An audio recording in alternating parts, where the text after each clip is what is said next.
Selon les autorités maliennes, non seulement l'État malien n'a pas été préalablement informé selon les normes internationales, mais les concernés auraient donné de fausses identités.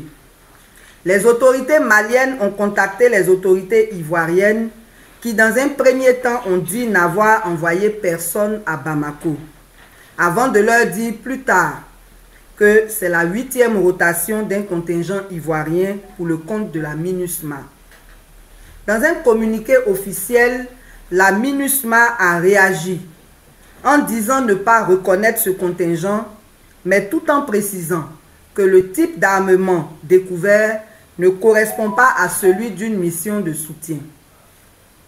Les autorités maliennes ont donc conclu que ce sont des mercenaires. Une médiation dirigée par le président togolais le 28 juillet 2022 a échoué, les deux parties ayant des positions contradictoires. Tandis que le Mali aurait exigé des excuses publiques, la Côte d'Ivoire aurait exigé la libération sans condition des 49 militaires avant le 7 août 2022, sous peine de couper la fourniture d'électricité au Mali. Cette situation a envenimé la situation des 49 militaires qui jusque-là n'étaient qu'en observation. En effet, depuis le mardi 2 août 2022, une instruction s'est ouverte pour statuer sur leur cas et malgré d'autres médiations d'institutions internationales, le 12 août 2022, ils ont été inculpés et placés sous mandat de dépôt. Par ailleurs, nous avons assisté en Côte d'Ivoire à une fronde contre les Maliens au point d'enchaîner conférences de presse et marches contre des spectacles d'artistes maliens en Côte d'Ivoire en passant par des menaces sur les réseaux sociaux. Notre analyse.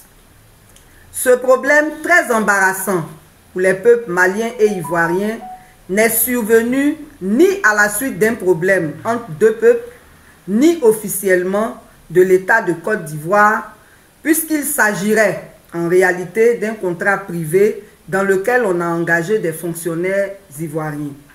Nous voulons donc exprimer notre compassion au président ivoirien qui est obligé d'assumer ce deal dont il n'est pas responsable.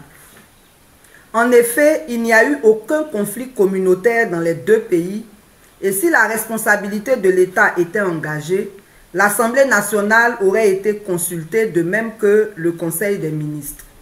Dans tous les cas, vu les liens multiséculaires qui unissent les deux pays, il serait indiqué de ne pas céder à l'escalade pour privilégier le dialogue. C'est lors d'un congrès à Bamako en 1946 que le président Houphouët-Boigny a créé le Rassemblement démocratique africain RDA et a lancé l'appel de l'unité des Africains.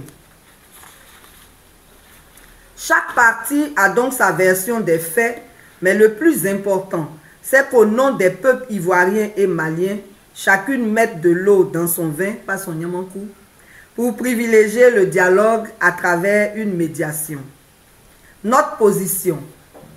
Si l'État de Côte d'Ivoire consentait à présenter ses excuses publiques, les 49 militaires seraient libérés et la situation en resterait là.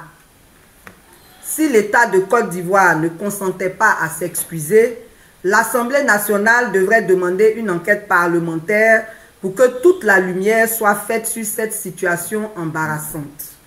1. ACI remercie les autorités maliennes pour leur disposition à la négociation. 2. ACI remercie le peuple malien pour leur calme et leur fraternité envers les Ivoiriens résidant au Mali. 3. ACI apporte son soutien aux 49 militaires qui ont simplement obéi à leurs supérieurs et qui se retrouvent abandonnés à Bamako. 4.